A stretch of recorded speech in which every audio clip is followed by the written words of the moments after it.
Welcome to this year's Valentine's Day special on Humans in 5. We all know that this time of year, for some people, love is in the air. But is it also in your body? Maybe in your brain?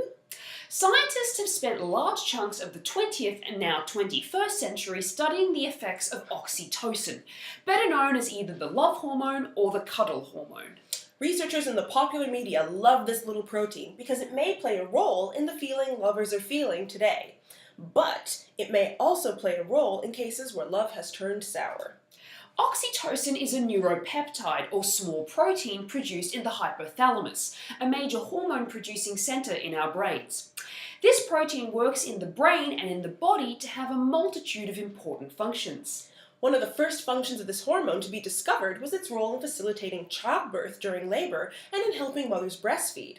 However, researchers found more and more intriguing functions of this hormone over time. Oxytocin also plays a role in social behaviors and facilitating the connections made in our brains when we bond with others. For example, when you hug someone nice and tight, be it your partner or your puppy, your brain lets a little bit of this hormone loose. When we form new relationships, oxytocin is released both during sex and during the first 6 months of a new relationship. In this context, it may help cement the bond that's forming between two people by increasing romantic attachment and empathy. However, there are a couple of myths about how this hormone works in our brains. It's not necessarily that oxytocin increases the amount of love and bonding we feel. Instead, researchers think it may help reinforce the connections in our brains that allow us to access the information related to these feelings. For example, instead of making us feel a sense of attachment, oxytocin may connect the parts of our brain that interpret faces, memories, or other sensations. This little molecule may just reinforce those brain connections that are already there. However, as oxytocin may reinforce connections, it has an overlooked series of effects that are a lot less fun than hugs and new relationships. Oxytocin levels can be quite high during times of stress, like when you're feeling isolated or stuck in an unhappy relationship.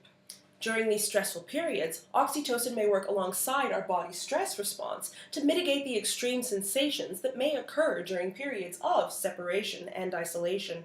As oxytocin reinforces social memories, it may also reinforce negative memories.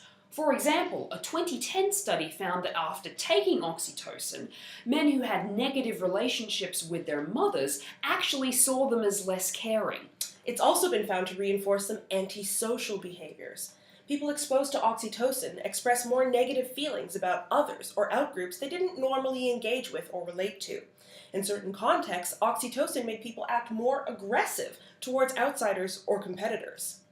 So before you go blaming all of your lovey-dovey feelings this Valentine's Day on the love hormone, remember that it can reinforce a whole lot of lovin', but it can also rear its head if you're in a world of isolation and hurt. The best thing we can do today and all year round is to keep sharing the love, so we'll see you next time on Humans in 5. See you then!